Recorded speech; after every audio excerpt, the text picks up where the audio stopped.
Hi everyone, today we will learn how to use WhatsApp in our Jio phone.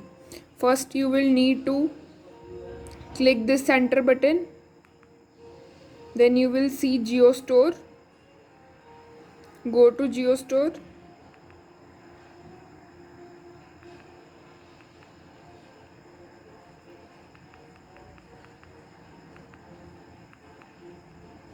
Click OK.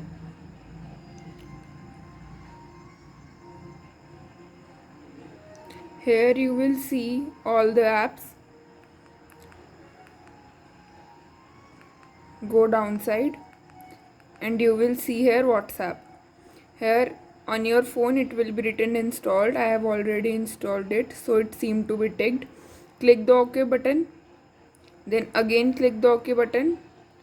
It will be installed in seconds. Now again click open. Then here you type your phone number. One code will be messaged to you. Fill that code and your WhatsApp is ready to use in your phone. Thank you.